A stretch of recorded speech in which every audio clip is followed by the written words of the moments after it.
Време е за урбан стил. Останете следните 60 на минути на оваа фреквенција и ветувам дека добро ќе се забавуваме. Во приложение ќе видиме накратко само дел за она што ќе следува. Многу е важно да убаво се чувствувате вие, да едноставно изгледате и природно и свежо и без разлика можеби да сте изгубиле и месец-два за едно добра подготовка да не се гледа ништо. За да бидеме сигурни дека се работи за органска козметика, мора на пакувањето на производот да го провериме сертификатот кој што го дава овластена институција, со тоа дава гаранција дека се работи за органски производ.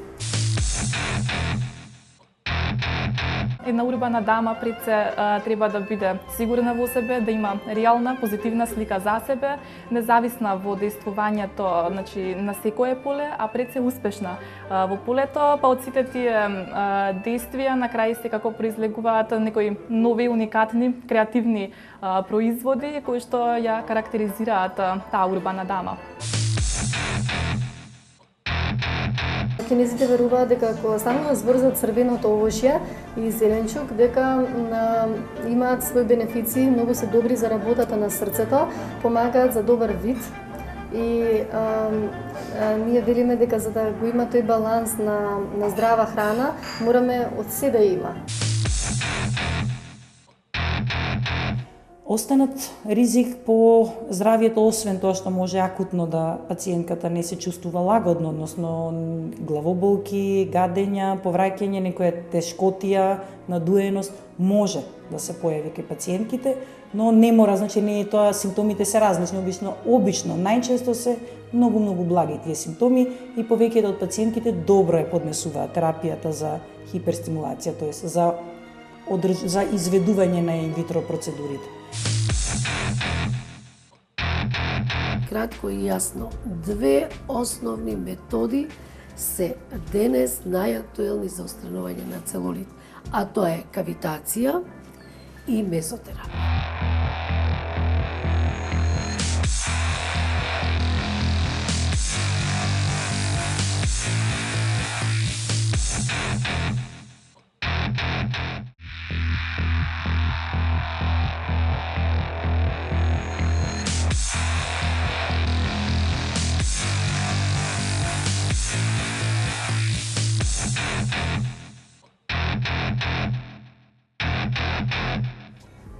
Во пресред на матурските прослави и на свадбите некако после Великден, дојдовме во Центарот за убавина силуета за да слушнеме некои практични совети и да слушнеме што е тоа што е актуелно овој период. Разговараме со Мелина Милевски, собственичката на Силуета. Мелина, ајде кажи ни што е она што треба прво да го направат при подготовките и кој е тој временски период претходно кога треба веќе да почнат да се подготвуваат, да речеме, матурантите или воопшто клиентите? Па јас мислам дека од прилика еден месец, некогаш и два, се од прилика едно просечно време колку што почнуваат матурантките или невестите или пак оние што прават матура 20-30 години, 10 се едно. Значи, од прилика е тоа време кога почнуваат, зависи што им треба. Затоа што изготвивме многу пакети и секогаш во овој период од годината имаме навистина голем број и разновидни пакети. Зборувам и пакети за слабење, пакети за лифтинг, пакети за затегнување, за целулит, нели, да го кажеме, оние основни работи што се потребни малку повеќе време, месец и нешто, но сепак оние што се за една инстант убавина доволни, тогаш им е потребно и неколку дена. Тука спаѓаат ногти, маникир, педикир, спаѓа еден убав третман на лице со убави освежувања, чистење, убава маска која што ќе даде еден убав, свеж, младешки изглед, негуван пред се.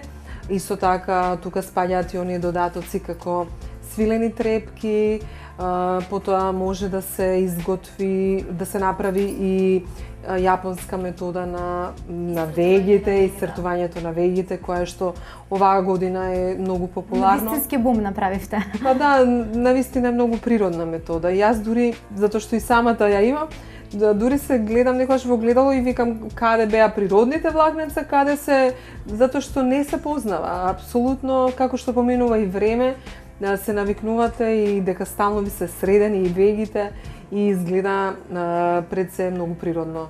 И се разбира и дава лифтинг ефект, дава еден ефект на средени веги, а вегите се пак многу важни за другиот дел од лицето.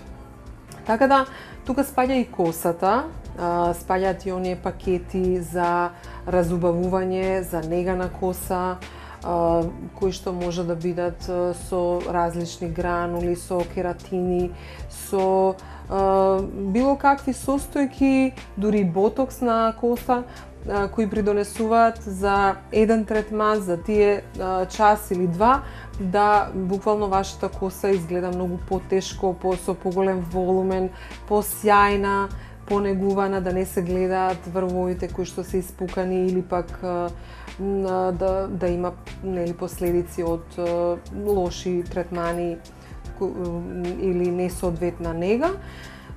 Така да, навистина, нели онака еден да се заокружи убавината и да на матурската, на свадбата, на апсолвентската, на што и да едноставно да блеснете во еден најубав сјај.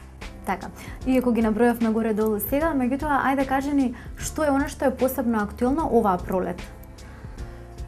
Јас некако во однос на таквите трендови во последниве години не дискутирам многу, нели што е актуелно, која боја, која шминка и така натака, затоа што мислам дека некако и модата во последниве години постојано секој човек како да си го наоѓа она што највеќе му лежи, својот стил, си го наоѓа и во однос на трендовите и на боите и така натака. Убаво е да се можеби некогаш и експериментира, да се проба и повеќе нели бои на коса, па пак се враќаме на она што е природното и она што најубаво ни стои нам. И мислам дека така да многу е важно да убаво се чувствувате вие, да едноставно изгледате и природно и свежо и без разлика можеби да сте изгубиле и месец-два за едно добра подготовка да не се гледа ништо. Например, она што многу се бара во однос на матурските и свадбите, кај нас веќе многу години наназад, можам да кажам 5-16 сигурно, правиме една надградба на коса која што се работи со природна коса и навистина не се познава кој носи надградба, кој не. Тоа е нешто најубаво. Така, Нели, во контекст на ова ќе ми беше моето следно прашање. Има ли нешто што не излегува од мода, што се бара секогаш? Без оглед на тоа колку брзо се менува модата, трендовите, што е актуелно, има ли нешто што не излегува? Па тоа е тоа, нели, еден природен, свеж, младежки изглед. Тоа е буквално нешто што е основа. Нели, тука спаѓа свежината, што значи здравје, убавина, да едноставно младост, значи тоа е се еден микс. Нели, тоа тука не значат више килограми, нели, не значи кожа што е полна со митисери, со црнки, што не е негувана никогаш. Косата исто така, нели, врвовите средени да биде здрава. Мислам дека тоа и последниве години, како што и ги гледате и трендовите воопшто светски, некако се да биде што по-комотно, по-природно, по-нежно и да се вратиме на она што е најприродното, да бидеме своји сепак. Иако се свилени трепки, еве на тоа ќе се надобрзам, ама тие се толку тенки, толку се нежни и нема можност некој да примети дека имате трепки. Нели, а вие можеби сад-два сте изгубиле додека сте ги направиле третманот и тој трае. Значи, она што е исто така многу важно е што да се одвои време за самиот третман, но тоа да трае, да биде квалитетно изготвено, направено и да биде навистина и лесно и за носење. Така, убаво рековте квалитетно направено. Нудите навистина многу различни пакети, меѓутоа нешто што посебно ги интересира клиентите е цената. Може ли секој да се дозволи?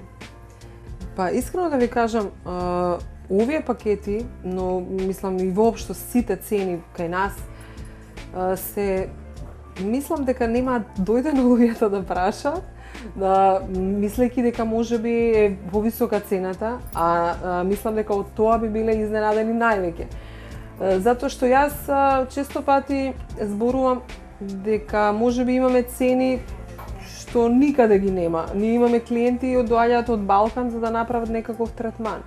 Вакви, знам каков е стандардот во Македонија и секогаш гледаме да им излеземе во пресрет на сите, посебно еве и на матурантки или на невести кога имаат многу трошоци или пак во одредени периоди во годината правиме секаков тип на третмани, дури за слабење, за лифтинг, што секој ќе се најде себе си.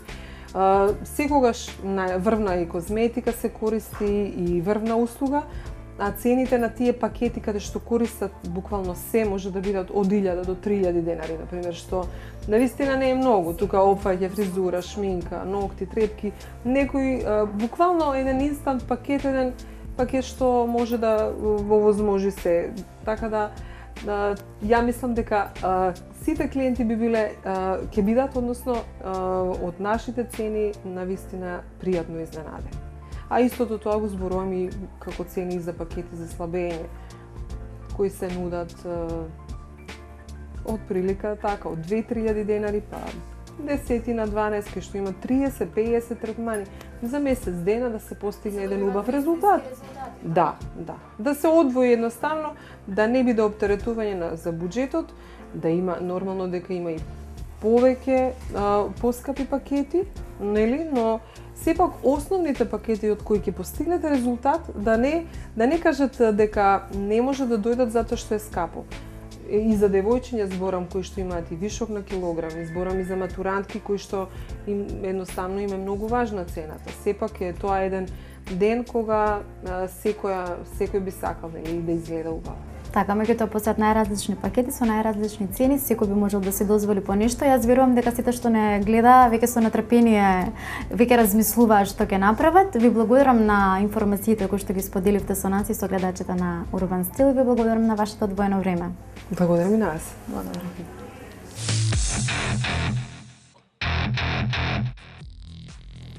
Меѓународниот црвен крст и црвената полумесечина се меѓународно хуманитарно движење со околу 97 милиони доброволци ширум светот, чија мисија е да го штитат човечкиот живот и здравје, да обезбедат почитување на човекот и да го оневозможат или олеснат човечкото страдање без било каква дискриминација заснована на националност, раса, религија, класна припадност и политичко мислење. До средината на 19 век не постоел организиран и воспоставен систем за нега на ранетите војници и не постоеле безбедни и заштитени установи кои би ги сместували и лекувале ранетите. Во јуни 1859 година швајцарскиот бизнисмен Анри Динан патувал во Италија за да се сретне со францускиот император Наполеон III со намера да разговара за тешкотиите во водењето на бизнисот во Алжир, во тоа време окупиран од Франција.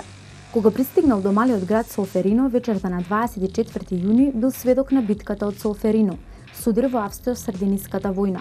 Во еден ден околу 40.000 војници на двете страни загинале или останале ранети на бојното поле.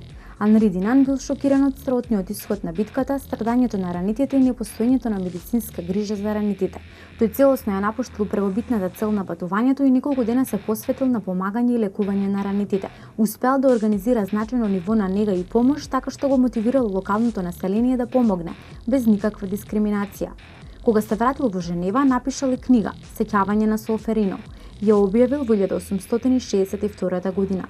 Испратил копија од книгата на водечки политички и воени личности ширум Европа.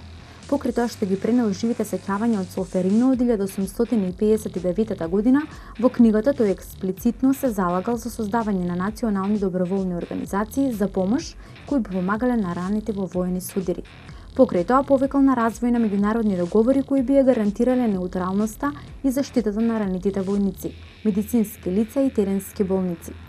На 9 февруари 1863 година во Женева, Анри Динан го основал 5-члениот комитет како анкетна комисија на Женевското сдружение за јавна благосостојба. Нивната цел било да се испита изводливоста на идеите на Динан и да се организира меѓународна конференција за нивно спроведување. Веќе на 26 октомври 1863 година била свикана меѓународна конференција на која присуствувале представници од 18 држави, 6 делегати од невладени организации, 7 странски неофицијални делегати и 5 членови на комитетот на Анри Динан.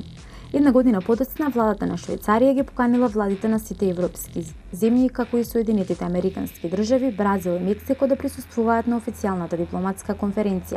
16 земји испратиле вкупно 26 делегати. На 22 август 1864 година конференцијата ја усвоила првата Женевска конвенција за подобрување на состојбата на ранетите од војските на бојното поле. Конвенцијата содржала 10 члена, за првпат воспоставувајќи законска обврска за гарантирање на неутралноста и заштитата на ранетите војници, теренскиот медицински персонал и конкретни хуманитарни институции во вооружен конфликт. Последните години национални здруженија на Црвениот крст никнале низ цела Европа. Во 1876 година комитетот го усвоил името Меѓународен комитет на Црвениот крст. Се повеќе земји пристапувале кон Женевската конвенција и почнале да ја почитуваат во вооружени конфликти. Кога првата Нобелова награда била доделена во 1901 година, таа му припаднала на Анри Динан, заедно со Фредерик Баси, голем меѓународен пацифист. Изворното мото на Меѓународниот комитет е помош во војна, а на Федерацијата со хуманост кон мир. Мисијата на меѓународното движење, формулирана во документот Стратегија 2010, е да ги подобри животите на ранливите луѓе преку мобилизирање на моќта на хуманоста. Во 2003 година 28-та меѓународна конференција го усвои мотото на конференцијата: го штитиме човечкиот дигнитет, како нов слоган на движењето. На 16-та меѓународна конференција во Лондон 1938 година е одлучено 8 мај родинденот на Анри Динан да биде комеморација и прослава како ден на движењето, и од тој ден од 1984 година 8 мај се слави како светски ден на Црвениот крст и црвената полумесечина.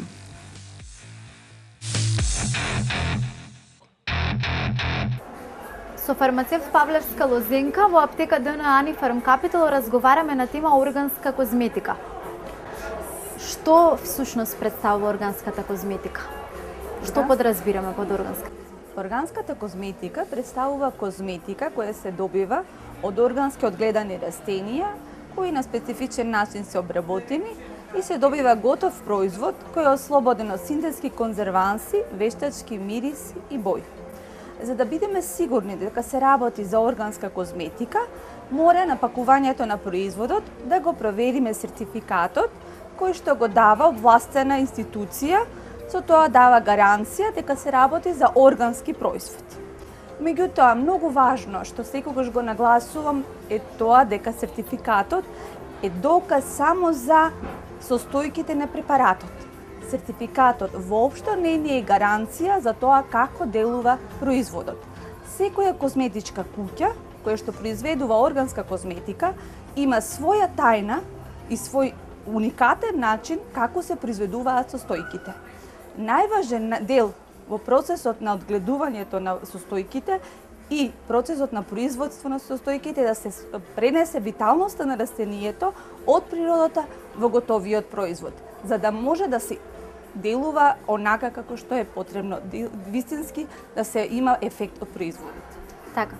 Во контекст на ова да разрешиме една дилема, затоа што рековте мора производот да има сертификат. Многу често на многу производи читаме на природна база. Значи ли дека органско е природно? Исто ли е тоа или има разлика? Ето еден голем маркетиншки трик кој што им прави многу голема заблуда на потрошувачите, и тука веќе се губи онаа искреност која што е многу важен дел во работата, затоа што не секој производ кој што е напишан природен е вистински природен производ.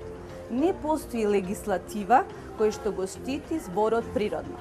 Па често пати зборот природно не често пати туку веќе секогаш се злоупотребува. Затоа сертификатот не е гаранција за тоа, меѓутоа и оно што е важно, убаво прашање ми поставивте, е дека органската козметика се разликува од природната козметика.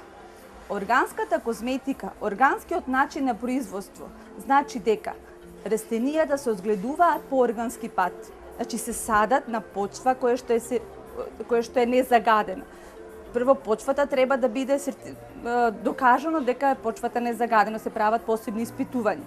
Потоа се користи материјал кој што семенски материјал кој што исто така не е подлежан на никакви други хемиски третмани. А природното е сосема друго. Не дека природното не е во ред, меѓутоа природното е нешто што ни го дала природата. Значи, одите вие на планина, од еколошки чисти подрачја, берите чај. Таа суровина е природна. Таа суровина не е органска. Тука е голема разлика во однос на суровините. Истото се работи во однос на козметиката. Кога се работи за природна козметика, тоа значи дека состојките се од природно потекло, а не се по органски пат одгледани. Значи, органското и природното е различно. Органското е начин на одгледување, а природното е нешто што ни го дала природата. Ние водата никогаш не можеме да ја направиме органска. Да, не можеме да ја кажеме сега вие на оваа почва понирајте, а на оваа почва не. Значи, водата е природна. Водата не сме одгледале ние, не постои такво нешто. Че мора да ја бараме логиката во работите, не само да чекаме нешто, оно што ние само грубо пласираме. Така, по што се разликува оваа козметика од другите? Зошто да користиме органска козметика? Па тоа сепак е начин на живот, еден лайфстайл, затоа што органската козметика нуди пред се здравје на кожата. Меѓутоа, она што често пати се случува, да луѓето немаат доволно трпение за да ги почувствуваат бенефитите од органската козметика. Многу е важно за каква прва органска козметика ќе се одлучите, затоа реков, секој производител си има своја тајна на производство и секоја козметика различно делува. Воопшто не значи дека ако делува на една личност, на една состојба на кожа, дека ќе делува и на сите. Меѓутоа, за тоа се бараат соодветните производи. Секогаш е најдобро да се направи добра препорака. И луѓето кои што го сакаат тој животен стил, на органски начин на исхрана, органски да се негуваат, го практикуваат и употребата на такви на производи. Дава здравје на кожата. Јас како представник на доктор Хаушка, ние имаме една голема девиза. Секоја убава кожа не е здрава кожа, меѓутоа секоја здрава кожа е убава. Тука е една голема дистинкција треба да се направи во работите, за да можеме да бидеме начисто што сакаме да постигнеме. Ние не можеме да го смениме светот глобално, меѓутоа можеме да смениме она што го ставаме на себе за начин на нега и она што го внесуваме преку храната. И она што секогаш сакам да го кажам. Не очекувајте резултати преку ног, без разлика дали се работи за органска храна или органска козметика. Дајте им време, затоа што вие ако до еден известен период континуирано сте користеле конвенционална козметика, треба да им дадеме период на кожата да изврши една детоксификација. Тоа е многу важно. И мора да секогаш да не веруваме само на груба реклама, туку да бараме малце подлабоко нешто во сето тоа.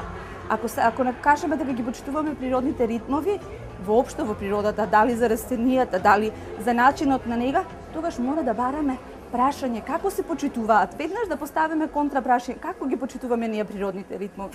Зошто е тоа така? Значи, секоја работа си има своја длабока суштина. Не само да биде еве сега дајте да го употребиме тој производ и да чекаме да се случи нешто. Така. Чекајте и дајте време. Да, во контекст на ова ќе ми беше и моето следно прашање за да го заокружиме разговорот. Многу често луѓето заради тоа што оваа органска козметика дава некако бавни резултати, барем може да го кажеме зборот бавно. И многу често луѓето затоа и се откажуваат или се предомислуваат, не се сигурни во тоа. Да упатиме еден апел, зошто вреди? Затоа што реков и претходно пак ќе се повторам и даваме здравје на кожите. Вреди затоа што има еден известен период на прилагодување. Многу често ќе речат алергичка реакција. Не, тоа не е алергичка реакција. Тоа е процес на чистење на кожата, конкретно во нашиот бренд. Значи мора да го пратиме природниот ритам на кожата. Кожата различно се однесува преку ден, различно се однесува навечер. Една епителна клетка живее 28 дена. Значи сето она што го создала природата, ние треба да го пратиме и да го почитуваме.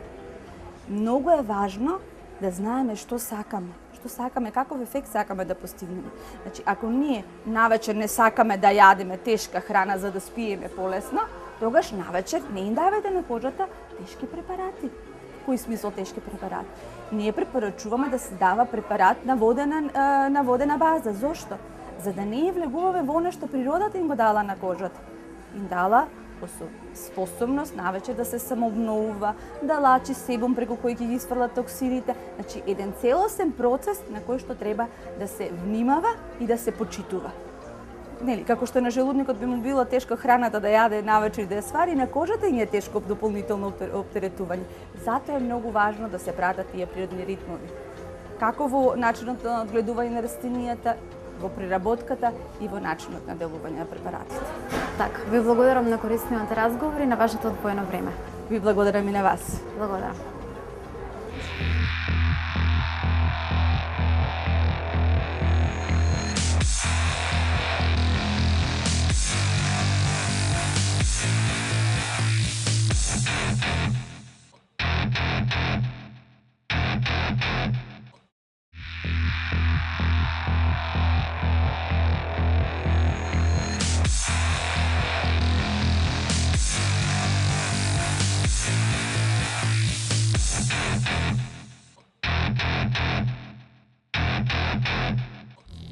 Дигиталниот свет во кој живееме не поттикнува да го избереме филмот пред книгата според која е направен, а вртоглаво динамичното секојдневие ни го скратува слободното време за континуирани средби со книгите.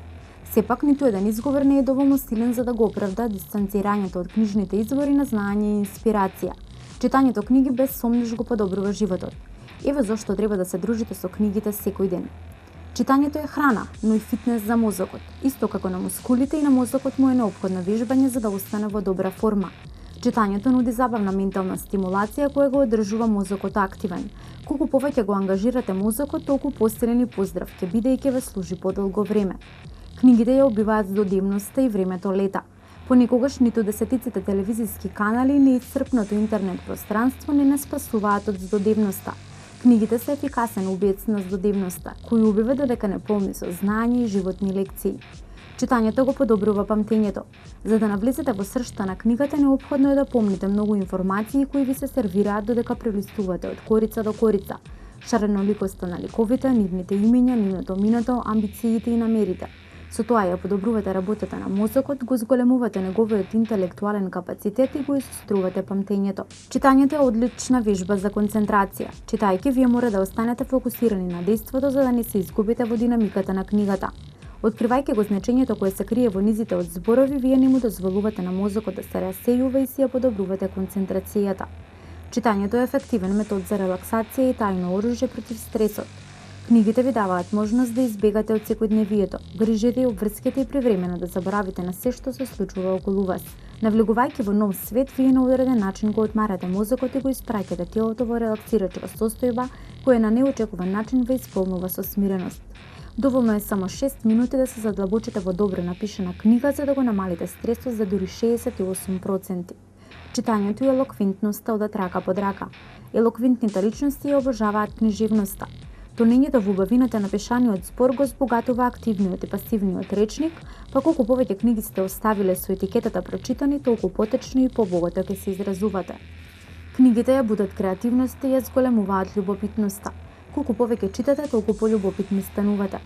Книгите го подобруваат и друштвениот живот. Кога ќе сретнете личност која го обожава вашиот омилен автор, веднаш чувствувате поврзаност и лесно ја пуштате во вашиот пријателски круг. Книгите го недополнуваат секнатото знаење. И најлошите книги кријат низ страниците нешто ново за вас. Дзиркајќи во нови култури и места низ светот, извлекувајќи полки од туги грешки, консумирајќи ги мудростите на авторите и проникнувајќи во човековата психа, вие го надградувате знаењето кое никој не може да ви го одземе. Секоја книга го храни вашиот мозок со бројни информации кои ве прават помудри и поподготвени за авантурата наречена живот.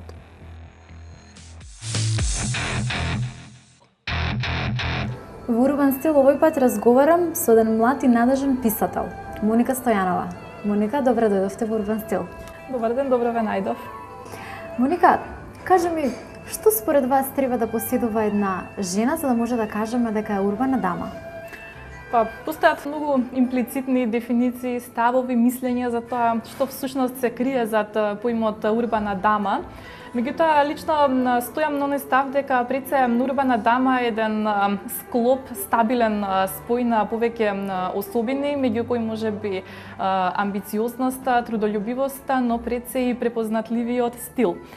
Па самиот поим урбана дама, бидејќи представува комплексен поим, дивергира и во повеќе насоки. Значи, пред се тука оној надворешен физички изглед, за кој што мислам дека е првата асоциација кога ќе се спомне поимот урбана дама.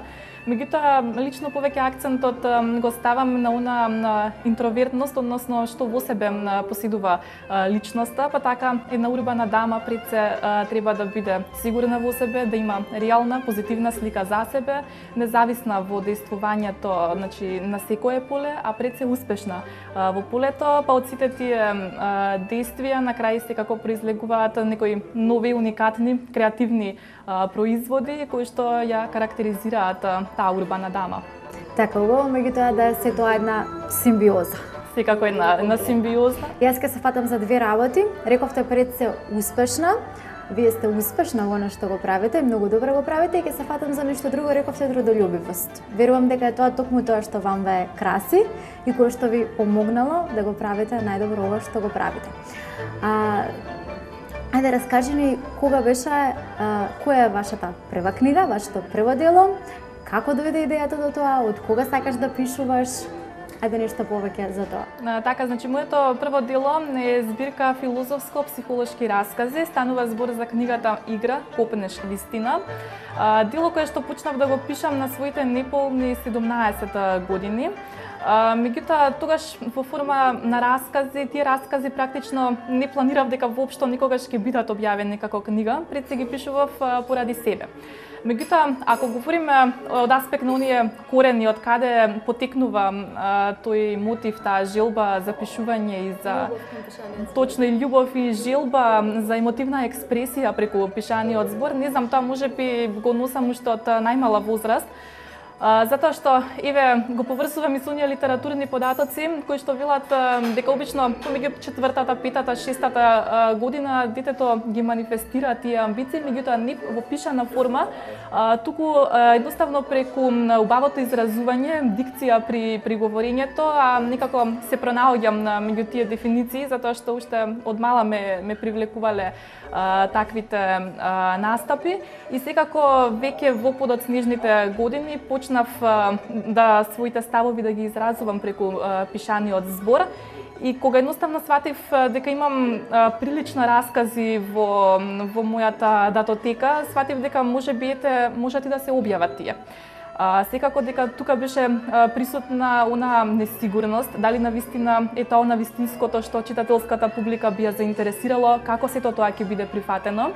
Меѓутоа имав среќа да имам два прекрасни рецензенти на мојата прва книга. Тоа се професор доктор Сонја Стојминска-Елзесер и професор доктор Венко Андоновски. Тие беа клучните личности, да кажам, кои што беа вдахновени кога ги прочитаа расказите, кои што ми ја дадаа најголемата поддршка и мотив дека оваа книга треба да се печати. Она што е карактеристично за мојата прва книга, покрај специфичноста на самото изразување, затоа што овде не станува збор за она класична наративна проза со класично дејство, станува збор за медитативна проза во која го нема она класично дејство, туку многу повеќе се тоа моменти уловени од реалниот живот, од кои што едноставно како автор правам, како што и писателот Венко Андоновски си има изразено во рецензијата, се прави една вечност од тие моменти. И затоа можеби е така малку интересна за читање, загонетна во одредени моменти, што всушност се сака да се каже преку одредени зборови, реченици во тие раскази. Но од друга страна, секој расказ е подкрепен и со ликовни дела. Значи, тоа се сликите на уметникот Борислав Градишки, со кој што заедно ја работев оваа книга. Значи, за секој мој расказ уметникот изработи посебна слика, негово видување, како тој го замислува она што го имам прикажано преку пишаниот збор и истото е преточено низ уметничка слика. Па кога сето тоа дојде како една целина, навистина мислам, барем од реакцијата до сегашна на читателската публика, дека се доби едно дело кое што доживеа прилично голем успех меѓу читателите, за кој што искрено можеби не се надевав толку, заради тоа што е сепак прво дело, сепак бев почетник. Меѓутоа, пак ќе кажам, она стимулативна средина која ја имав беше голем поттик за мене и не да останам само на ова дело, туку да продолжам и понатаму. Така, потоа следува Чекор до разумот и божественото во себе. Во една прилика Андоновски ќе каже гениален начин на раскажување и допрева ќе бидете горди на тоа. Ми се чини за Чекор до разумот. За Игра копнеш вистина, да. Што е тоа што те одликува со генијалност? Што е тоа што те прави поразлична? Па можеби пред се тоа е мојата искреност, значи во сето она што го пишувам, затоа што го пишувам она што навистина го мислам. Искреноста доминира, да не во секоја реченица би кажала и во секој збор од она што го имам напишано. Ликовите кои што ги представувам, гледам да се максимално прецизно нацртани, представени и да бидат пред се ликови кои што ќе живеат својата судбина и надвор од ова дело. Значи, по прочитот на било која од овие книги, сакам ликовите да останат и понатаму во меморијата на читателот и да не останат само заробени меѓу оние две корици, така што кога читателот ќе ја затвори книгата и ќе ја стави во домашната библиотека, тие приказни да останат заробени таму. Напротив, секогаш се трудам да прикажам нешто што е реално или барем да се сегменти од секојдневниот живот, да вметнам мои лични размислувања во однос на тоа, да ја вметнам реалната ситуација, какви се всушност оние појави кои што ги разработувам во романите и секако сето тоа е преточено преку постапките на ликовите, размислувањата на ликовите, така што можеби тоа е она што професорот Венко и другите читатели го препознаваат како уникатност. Така, ќе се надоврзам конкретно за романот Чекор до разумот. Оние што го прочитале делото кажуваат дека оно што е посебно интересно и поразлично е кога го читате романот, имате чувство како ликовите да се моите први соседи. Луѓето кои што ги знам, судбини кои што веќе меѓутоа на таков маестрален, реалистичен начин прикажани, некаква блискост се ствара помеѓу читателот и писателот во случајот. Така. Тоа е всушност и мојата цел, значи тие ликови да бидат практично пријатели на читателот. Баш така. Кој од овие три дела, последно е сега Божественото во себе? Кој од овие три дела може да кажете дека, иако е многу кратко, и меѓутоа од овие три може да кажете дека некако ве обележа вас како личност и како писател? Па можеби тоа е последниот роман, Божественото во себе. Сега добро кажавте, времето е кратко. Божественото во себе е пред нецела година објавено. Да, можеби затоа што е најново, затоа што тоа е засега последно од мене што излезе, па ете се уште актуелно помеѓу читателите. Меѓутоа, сепак, знаете, со секоја наредно дело се забележува на градација и во однос на квалитетот и во однос на квантитетот на делото. Па можеби тоа е уште една одлика плюс зашто ова дело така најмногу изби на површина и морам да кажам дека досега читаноста е навистина енормна, бараноста за овој роман, што и така како позитивно ме изненадува. Всушност, читателската публика е таа која можеби ми ја дава неголемата поддршка и поттик, а всушност и неголемата мотивација да продолжам да пишувам и да создавам нови приказни дела. Така, допрва ќе следуваат се поуспешни и подобри. Се надевам, да. Освен ова што го правите, има ли нешто друго што сакате подеднакво така да го правите како ова, или нешто подеднакво добро што го правите? Се замислувате ли, како се замислувате, да речеме, можеби по 10 години? Така, па видете сега, пишаниот збор и прозата се сепак моја секундарно занимање, да кажам. Затоа што пред се студирам нешто сосема поразлично од она што се нарекува проза и пишан збор и литература. Јас сум студент на студиската програма Квалитет и безбедност на храна при Факултетот за земјоделски науки и храна. Па ете, тоа е мојата примарна професија, примарно поле на интерес. Значи преферирам, со многу љубов пред се го студирам ова, со многу љубов и ја избрав ова насока да биде моја професија. Па затоа, покрај оние редовни активности кои што ги имаме на факултетот, секогаш барам нешто повеќе, нешто плюс да се сработи. Па сета таа моја трудолюбивост, да кажам, и желба и амбициозност да се работи, засега резултираше со моите неколку научно-истражувачки трудови, кои што се објавени во домашни и во меѓународни списанија. Ментор на моите трудови е професор доктор Љубица Каракашова и во оваа прилика би споминала дека неодамна со мојот последен научно-истражувачки труд земав учество на 38-та интернационална студентска конференција што се одржа во Нови Сад и во конкуренција од околу 10 земји и 21 надпреварувач, меѓу кои големата Русија, Словачка, Полска, успеав Македонија и нашиот факултет да го донесам на второто место. Па тоа беше уште една мотивација за мене плюс дека навистина кога се работи нешто со љубов, дека навистина резултира тоа на крај и дека треба да се продолжи во онаа насока со верба во себе и пред се во поставените цели, било да се тие на реално или пак на некое имагинативно засега ниво. Меѓутоа мислам дека сето она што сме го замислиле како наша цел, на што сме го зацртале како некоја поставка која што треба да се реализира во иднината, дека и како треба да се стремиме и да се насочиме кон тоа да го најдеме вистинскиот пат за нејзино остварување. Така, или како што велат, не постојат совршености, туку најди нешто несовршено и потруди се да го направиш совршено. Така. Кога сме веќе кај признанија и награди, 2013-та ми се чини добитник сте на наградата 13 ноември на град Скопје. Какво беше чувство? Па чувството беше прекрасно. Значи 13 ноемвриската награда на град Скопје ја добив пред се за моите две дела, значи тогаш се уште не беше објавено третото дело Божественото во себе, за моите дотогашни научно-истражувачки трудови, за сите активности кои што беа прикажани во моето CV. Како студент да се понесе оваа награда, чувството на вистина е прекрасно. И како што и тогаш кажав, оваа награда пред се им припаѓа на сите оние кои веруваат во мене, на сите оние кои ме поддржуваат и кои што постојано се присутни во моето секојдневно обкружување. А дури потоа ми припаѓа мене, затоа што доколку одредени луѓе не се постојано со мене и не веруваат во мене и практично не ме поддржуваат во она што го сакам и во она што го работам, можеби сето тоа не би резултирало онака како што резултира со моите активности, така што на стимулативна средина, пак ќе кажам, навистина многу ме прави среќна и допринесува во она дополнителна среќа кога ќе се достигнат одредени награди, успеси и оние пофалби кои што се добиваат од страна. Така, споделената радост е поголема радост и верувам на сите ни е многу важно луѓето кои што се околу нас, кои што ги сакаме и не сакаат да имаат криенати палци, за да може да чекориме цврсто кога се. Апсолутно, така е. Така. Не знам дали смеам да прашам, рече квалитет и безбедност на храна. Колку внимаваш ти на храната? Смеам ли да прашам? Да, смеете.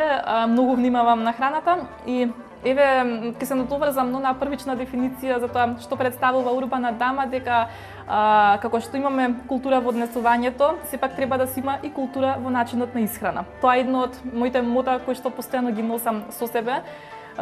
Културата на храната е и воопшто во севкупната исхрана, во начинот на користење на храната, не и тоа како одлика на една урбана личност. И мислам дека е од големо значење, не поради она физичко здравје, секако дека и тоа има влијание, туку пред се поради едноставно уживање во благодетите, би ги нарекла, кои што ги носи храната. Сега, ако говориме квалитет и безбедност на храна, се сосема два различни поими. Значи, здравствено исправната храна е онаа која што сите се трудиме да ја користиме секојдневно. Меѓутоа, она што најголем акцент ставам е фактот дека секојдневно гледам оброците да бидат во исто време. Сметам дека тоа е многу значајно пред се за искористување на сите оние хранливи материи кои што ги има храната во себе, но секако и од она култура на исхрана која што претходно ја споменав.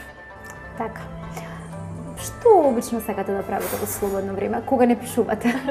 Кога не пишувам, па слободното време, да, пред се ми исполнето со пишување. Сакам пред се во слободното време да се свртам кон себе и значи моите чувства, емоции, начини на размислување да ги искажам преку пишаниот збор. Меѓутоа има тука уште неколку активности кои што се дел од моето слободно време. Волонтирам во Универзитетското радио. Автор и водител сум на една од емисиите кои што се емитуваат во етерот на Универзитетското радио. Така тоа е една обврска која навистина ми одзема доста голем дел од моето слободно време. Сепак самата таа професија на водителство си бара доволно отстапено време. А исто така веќе долги 13 или 14 години од прилика сум член на Академското културно-уметничко друштво Мирче Ацев, што значи дека фолклорот, народните танци и ора се она што се дел од мене и честопати во повеќе наврати знам да кажам дека народната музика ми е дел од срцето. Затоа што традицијата, традиционалните носи и сите оние обичаи кои што ги нуди македонскиот фолклор, а верувајте дека ги има во изобилство, се нешто кое што пред се карактеристика на нашата држава.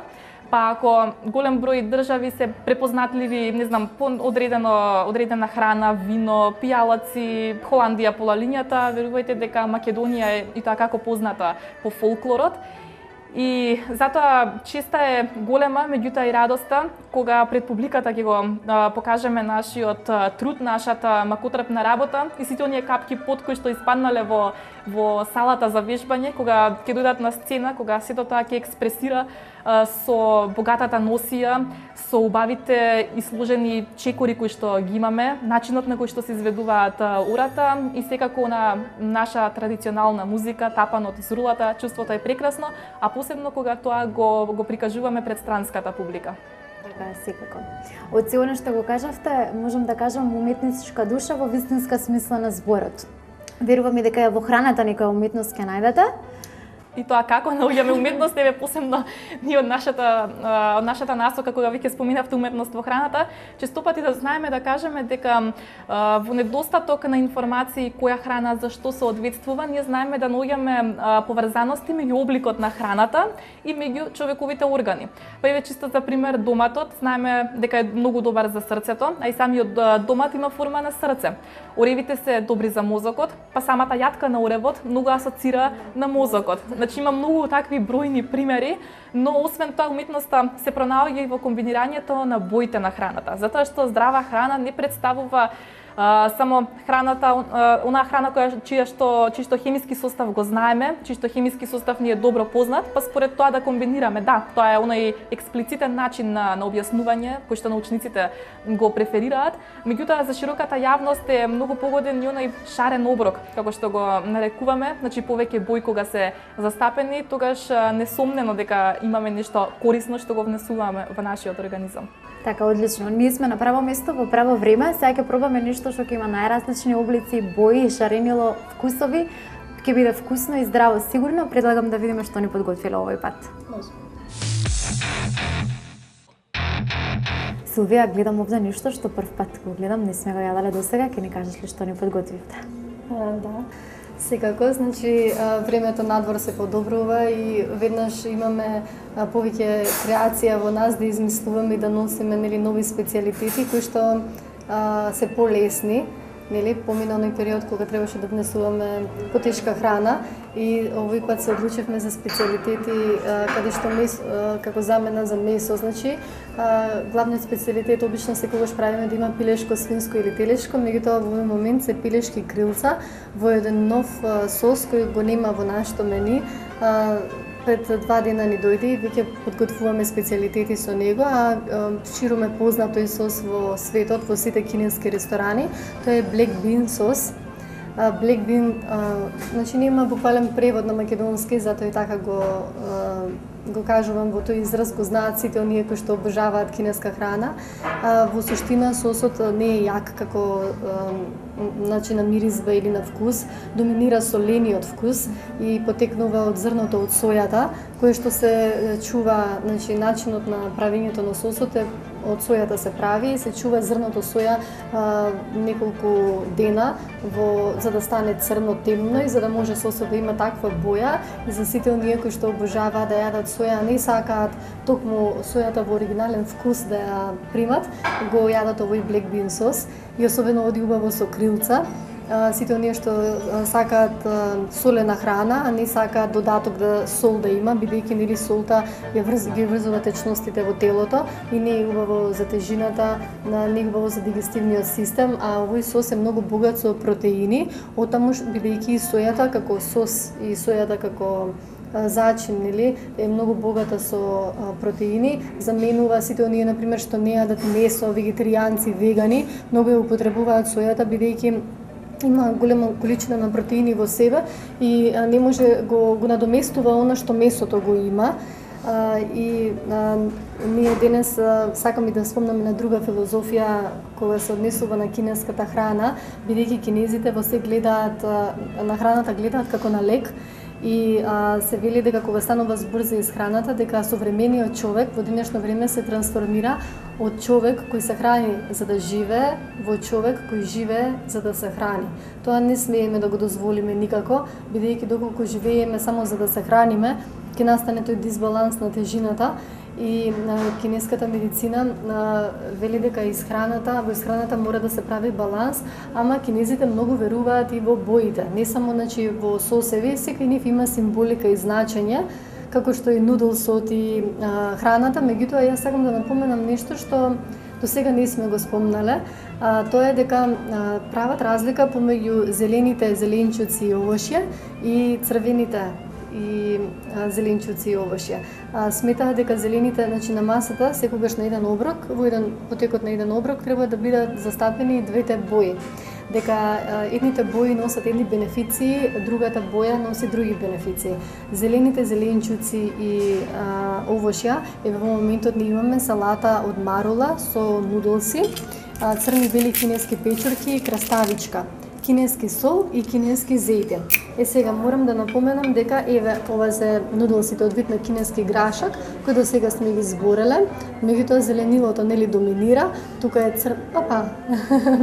црната и белата кинеска печурка, еве и белата, и кинескиот сол и кинескиот зејтин од сусам, кој што кинескиот зејтин е многу поздрав, бидејќи не е масен, токму затоа и во салатите и во нашите супи ставаме кинески зејтин од сусам. Сите што не гледаат, одма прашуваат каде да најдеме таков кинески зејтин. Да, ние ги увезуваме за чините, и она што го нема кај нас и сосеви.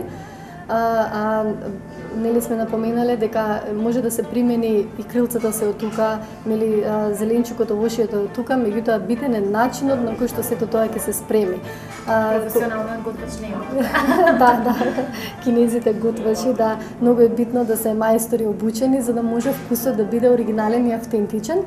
Сега кога сме кај зелената боја, да напоменам дека кинезите веруваат во оваа филозофија, дека зеленото зеленчук и овошје што се во зелена боја ги прочистуваат токсините од организмот и ги лекуваат болестите на на желудникот.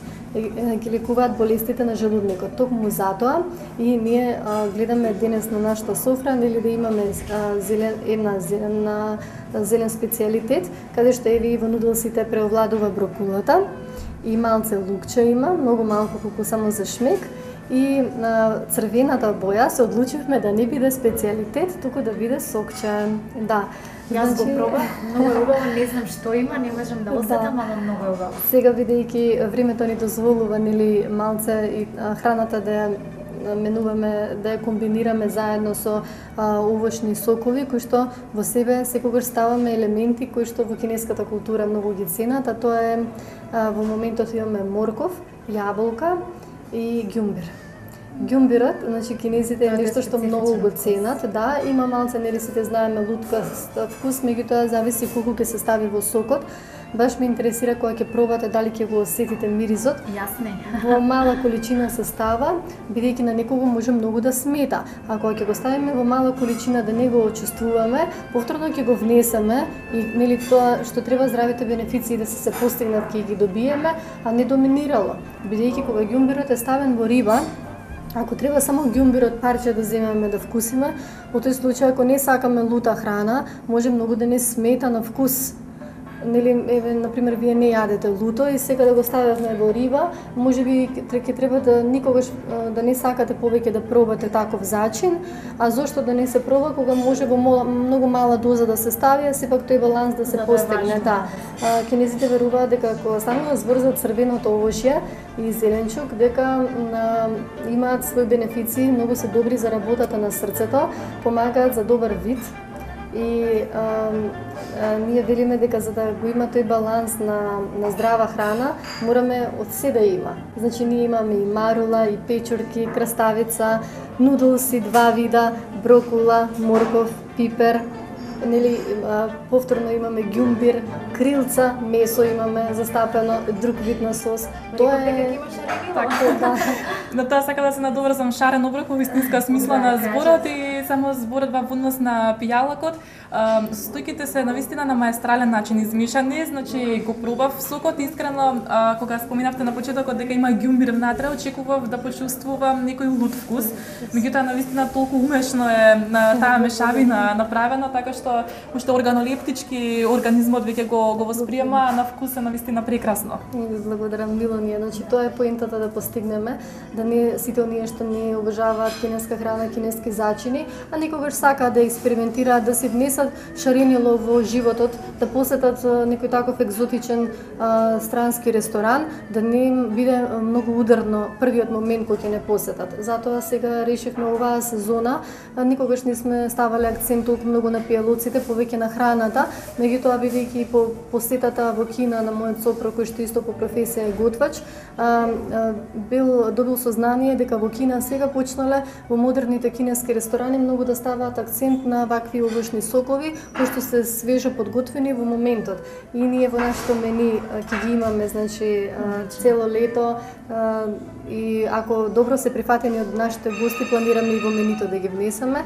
Многу ми е мило што ви се допаднале, па предлагам да го пробам и сосот новиот, да видам дали тоа ќе ви се допадне.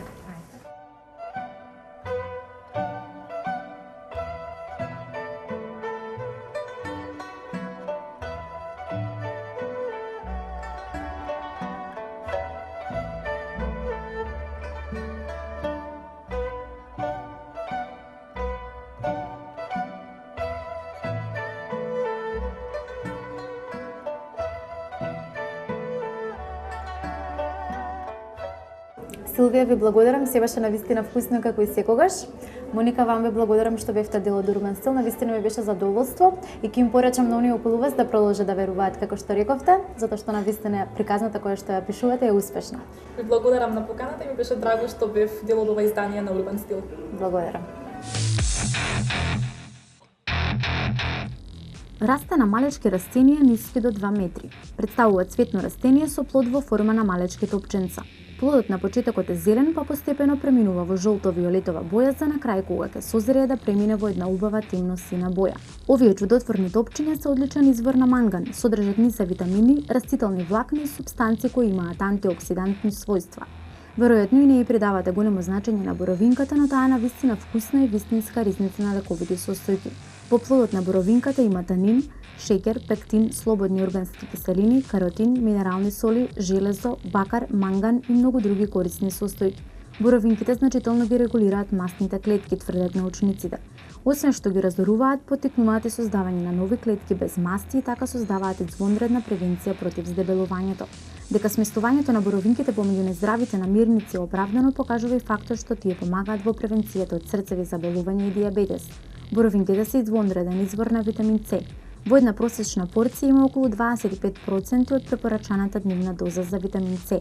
Тие се добар извор на растителни влакна, а со оглед на тоа што во нашата исхрана недостасуваат, боровинките се навистина препорачливи. Диеталните влакна придонесуваат за здравјето на срцето, а го држате нивото на холестерол под контрола. Тие исто така се заслужни за доброто варење на храната. Боровинката е богата со полифенол, растителна хемикалија која ги шири крвните садови, зголемувајќи го количеството на оксиди на азот во крвта. Во комбинација со пробиотиците, полифенолот го намалува бројот на бактерии кои предизвикуваат воспаленија. А секојдневната употреба на половина литар сок од боровинка може да го подобри помнењето. Плодот од боровинка е со посебен вкус, а најдобар за јадење е во свижена и преработена состојба. Посебна биолошка вредност имаат и соковите и кашите од боровинка, а боровинките се употребуваат и за правење на компот, вино, колачи и желе. Плодот и листовите од боровинката се лековити и се користат за правење на разни видови растителни комбинации, најчесто сок, вино и чај. Овие мали виолетово-сини топчиња се вистинско богатство за вашето чувство за вкус и мирис. Убави за гледање, а уште поубави за јадење. Ве прават посилни и неуморни, свежи и расположени.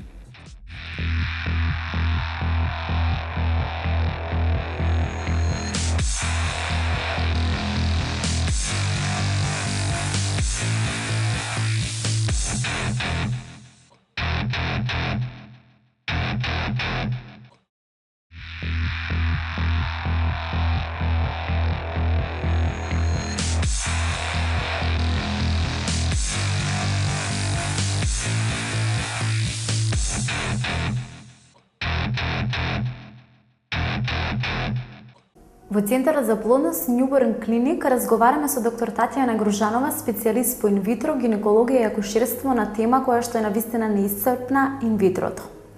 Доктор Татјана, колка вас заинтересираноста на пациентите за инвитрото како процедура? Голема. Значи, ние сме, да кажеме, неколку месеци, 6 месеци постоиме.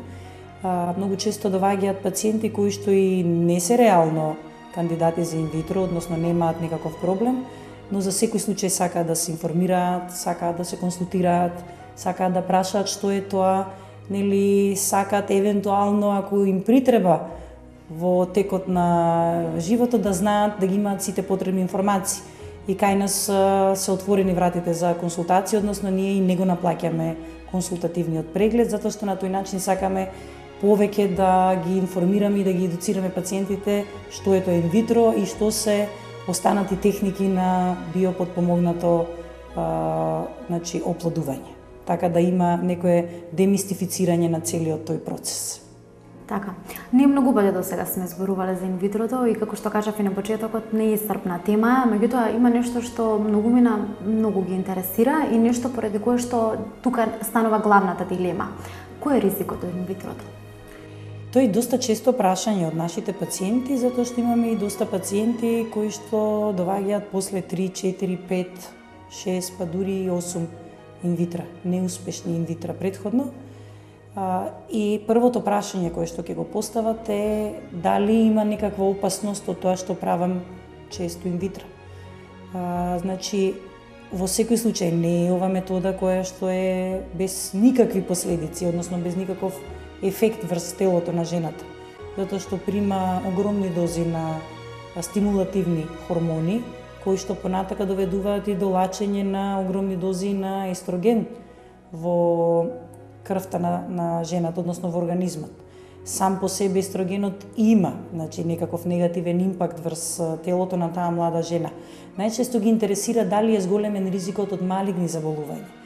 На генерално ниво направени се големи студии кои што покажале дека не го зголемува за многу процентот од нормалната популација за одредени малигни заболувања кои што се хормон зависни, најчесто е карциномот на дојка, но го зголемува за некаде 20% тој ризик за појавување на карцином на дојка каде што има фамилиарно оптеретување.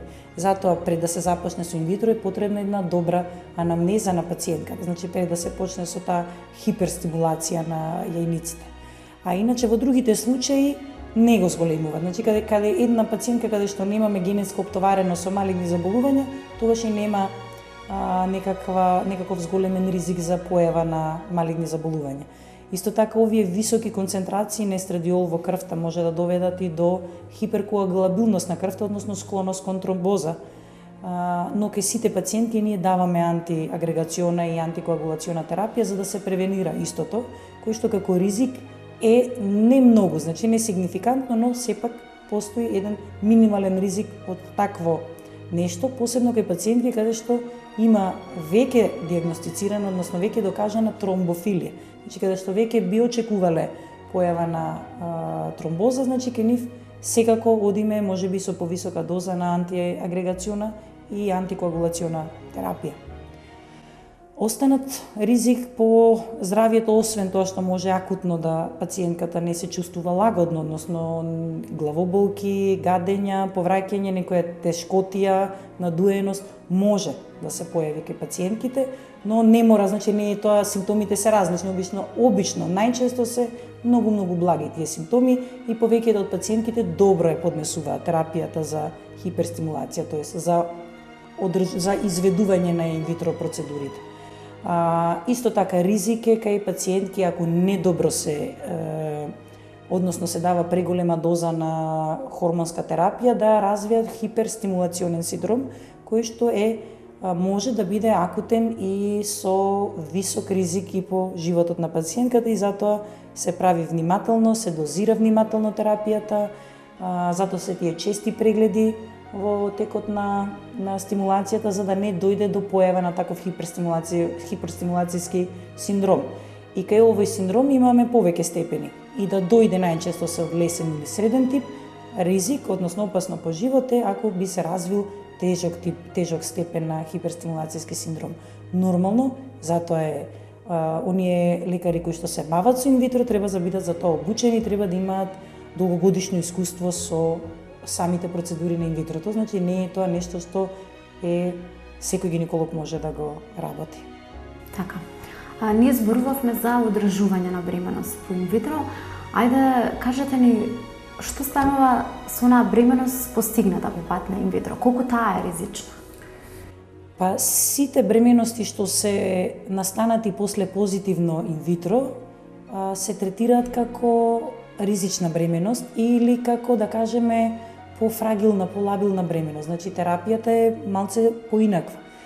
Супортивната терапија што се дава кај ова бременост позитивна, значи исход од инвитрото е многу посилна отколку од супортивна терапија што се дава при нормално забременување. И целата бременост, значи не во првите 3 месеци, тогаш е највулнерабилна таа бременост и најчесто доваѓа до губиток на плодот во тие први 3 месеци, но таа бременост се третира до крајот на породувањето како поризична. Многу често после инвитрото се работи за гемеларна, близначка бременост и баш поради инвитро процедурите изголемени процентот на близначка бременост. И како таква, значи близначката бременост е ризична и бара посебен третман и посебно внимание од страна на гинекологот. Не мора да доаѓа на преглед за бременоста кај во инвитро центарот каде што е постигната бременоста, може да се отиде и кај својот гинеколог, нели, или кај друг лекар-гинеколог кој што е специјалист за водење на бременост. И тие гинеколози, тоест тие акушери кои што водат пренатална диагностика, посебно се обучени да ја водат оваа бременост што настанала после инвитро.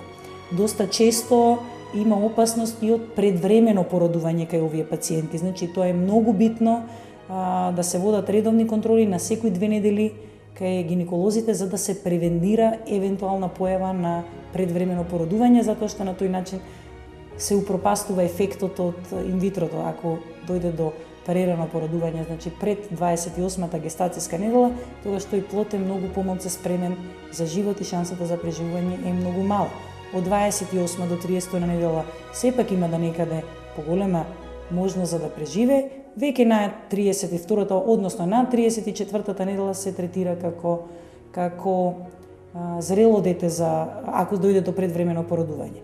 Но секогаш кај овие бременности што се настанати после инвитро, карактеристично е што плодот е во зрелоста не соодветува на гестацијската старост. Значи, по-незрел е плодот колку што би одговарало на терминот, односно на гестацијската старост. Затоа има доста на кои што треба да се обрати внимание кај водење на овие бременности после позитивен или исход од инвитро процедурите.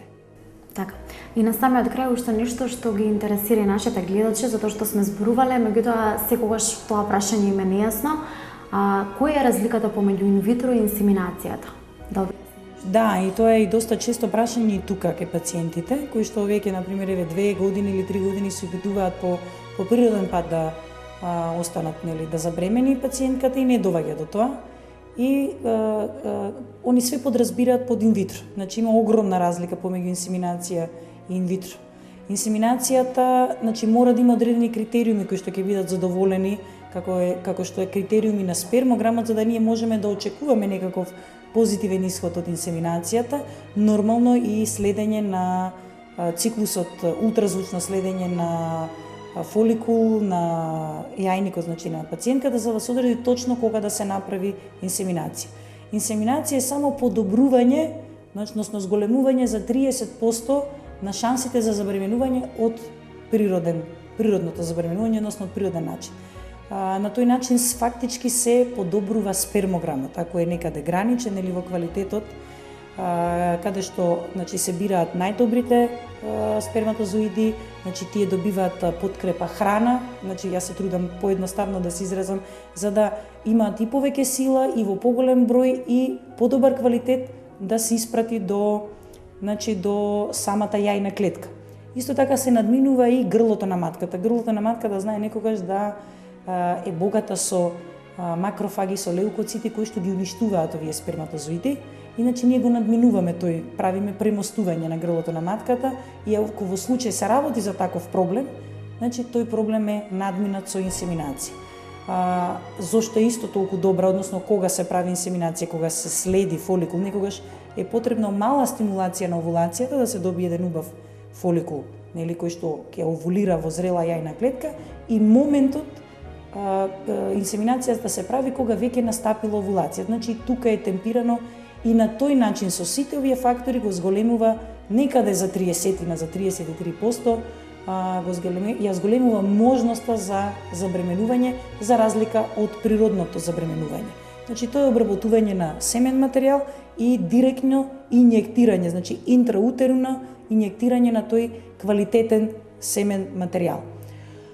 Но, значи пак ќе се вратам како на почетокот, мора да има некои критериуми кои што треба да бидат задоволени за каде што ние очекуваме позитивен исход. Ако е спермограмот премногу слаб, тогаш кажуваме отворено дека нема да се постигне ништо со инсеминацијата. А инвитрото е нешто сосема друго за кое што говоревме во претходните емисии. Стимулирање на овулација, значи хиперстимулирање на овулација, со помош на пункција добивање ретракција на тие зрели јајни клетки, оплодување надвор од организмот и потоа ембрионот се враќа внатре во матката. Фактички оплодувањето настанува. Настанува оплодувањето надвор или инвитро, значи следна фаза одржување. Ете така, надвор од организмот или во чашка, односно инвитро, не инвиво. Тоа е разликата помеѓу инсеминација и инвитро процедури. Така, многу убаво објаснато. Верувам дека не слуша сите со внимание на кои што не им беше јасно. Ви благодарам на вашето време и на информациите. Благодарам и на вас уште еднаш. Благодарам.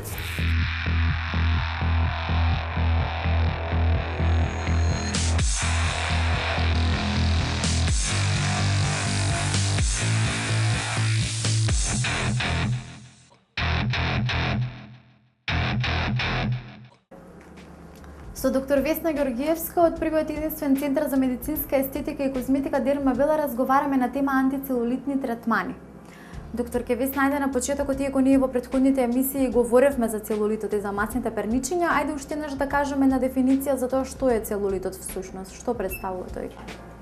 Целулитот фактички представува воспаление на подкожното ткиво. Значи, дури можам да кажам дека во поново време тоа се смета и за болест на подкожното ткиво, каде што фактички имаме зголемување на масните клетки.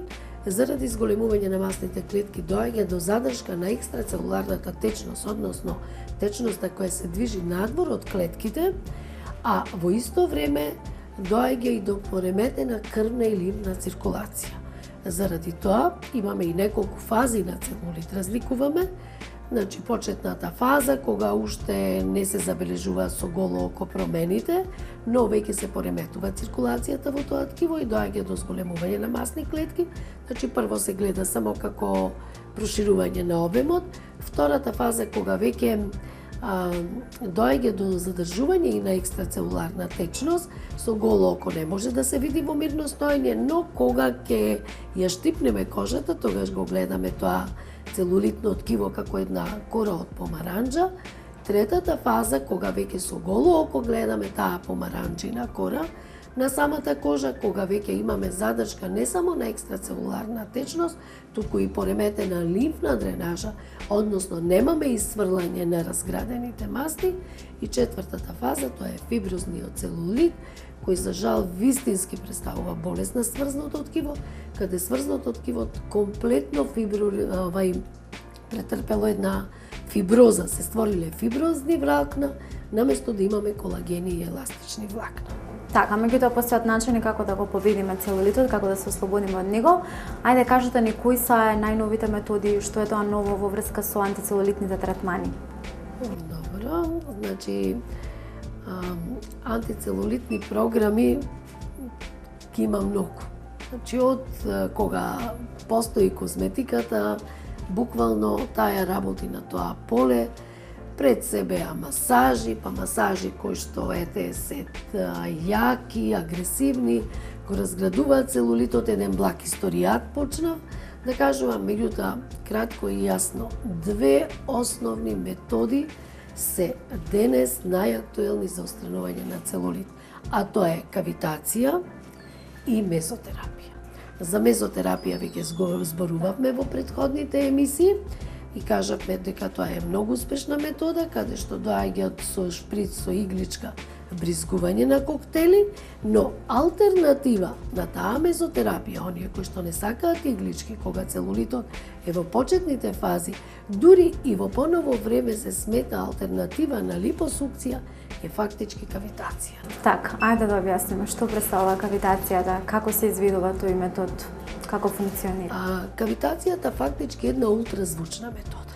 Значи, со тоа зборуваме дека тоа не е штетна метода, ултразвукот не е штетна метода.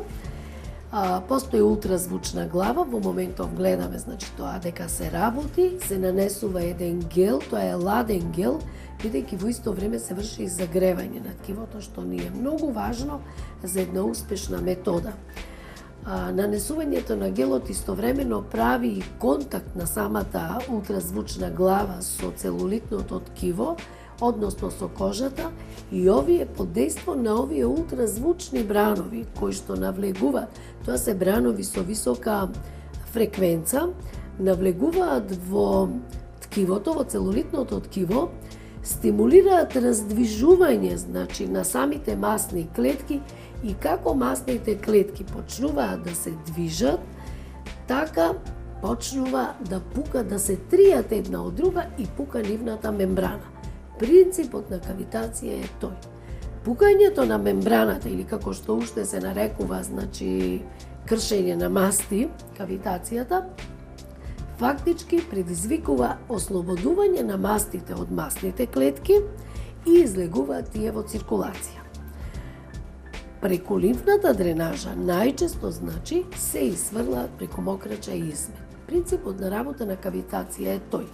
Меѓутоа, во овој случај ние уклучуваме не само топлина, која што ни е битна за подобрување на циркулација и за побрзо раздвижување на тие масни клетки, но уклучуваме и една светлосна терапија, посебно црвена светлина, која што пак во исто време, значи, делува инфрацрвена светлина, која исто дополнително го закрива ткивото и го забрзува процесот. Во принцип, една кавитација трае околу 30 минути и се работи одредена регија. Значи, кавитацијата најчесто се работи во одредена регија. Тоа се бутините на местото каде што се локализира целулитот, може да најчесто на надколеница, може под коленица, може и во стомачна регија, макар да во стомачна регија најчесто имаме масни наслаги, но може да гледаме и целулит. Колку третмани се потребни со кавитација за да се дојде до посакуваниот ефект, или тоа е индивидуално? Да, тоа се прави една програма, индивидуална програма во зависност од големината на целулитот, од степенот на целулитот, од вишокот нормално и на масно ткиво и килограми. Значи се прави програма, меѓутоа во принцип 5 се минимум. Дури сега и најново, она што се препорачува кога се работи една кавитација, е трајње на една кавитација, процедура, значи да се работат 3-4 терапии наеднаш. Односно да се опфатат сите регии со целулит. Како што кажавме, една терапија трае околу 30 минути, значи тоа е внесена програма во самиот апарат. Ние понекогаш работиме кавитација на сите регии по 2 часа. Тоа е многу интересно, тоа е најново нешто што сега се нуди и затоа викаме и алтернатива на липосукција, значи многу брзо доаѓаме до посакуваните ефекти, но она што е многу важно, кавитацијата секогаш треба да биде врзана со лимфна дренажа. Значи, ослободените масти во циркулација треба ние да му помогнеме на организмот да ги изфрлиме од организмот на што полесен и побрз начин, односно препорачуваме, значи тоа се прават комбинации, препорачуваме да оди заедно со рачна лимфна дренажа или да оди најдобро со една LPG лимфна дренажа. Што значи, после кавитација клиентот веднаш продолжува на една лимфна дренажа, најчесто LPG или рековте лимфна дренажа. И терапиите во принцип се прават еднаш неделно или еднаш на 2 недели. Така. Постојат ли одредени ограничувања во однос на овој метод? Постои ли некој можеби несакан ефект, некоја контраиндикација? Несакан ефект од кавитација можам да кажам дека нема. Значи воопшто нема контраиндикација, нормално како и секоја друга процедура, имаме и тука, доколку има метал кај клиентката, значи имаат метални шипки или Едноставно, после некоја претрпена операција носи метал, не би требало да се работи, како и секоја ултразвучна терапија. Меѓутоа токму затоа и се прави програма претходно. Точно, значи се прави една добра анамнеза, се договараме со клиентот, многу е битно, исто така да напоменам, треба да се пие доста вода, значи многу е битно кога се прави кавитација да се зема многу течност. Значи важно е да се пие доста вода, минимум 2 литри, да му помогнеме на организмот да ги испарли разградените масти. Тоа е исто така важно. Контраиндикации би ги напоменала, значи клиенти кои што имаат некоја инфекција на кожа или кои што едноставно се во некоја акутна состојба, грипозна, значи во тие случаи апсолутна контраиндикација за кавитација, значи нема. Така, станува збор за безбеден метод. Да. Сега веќе преминуваме на LPG методот, значи лимфна дренажа, така? Точно. Значи, после самата кавитација, веднаш клиентот продолжува на лимфна дренажа. Тоа е, можам да кажам, машина која прави најдобар детокс на целиот организам. Не само што се исфрла разградените масти, туку во организмот буквално се ослободува од сите токсини во телото, така да автоматски кога ќе се направи лимфна дренажа, почнувајќи од горниот дел на телото па комплетно до самите стопала, значи мора да се опфата сите лимфни патишта, следува понатака и дополнително третирање на локализиран целулит. Значи, уште еднаш третирање на самиот целулит и можам да кажам, верувајте да за едно 15 дена буквално имаме едни видливи резултати. Така, значи во комбинација LPG методот со кавитација да ќе даде вистински посакувани резултати. Да, навистина посакувани резултати, тоа е една одлична комбинација која што навистина делотворна. Така. Доктор, ке ви благодарам на одвоеното време и на корисните информации. И благодарам и на вас. Тука е крајот на нашето дружење за оваа недела. Се надевам дека останавте до самиот крај и дека ви беше навистина интересно. Гледајте ни наредната недела, среда 21 часот Skynet. До тогаш чао и на самиот крај само да ги поздравам професионалците од фризерското студио Неса. Чао!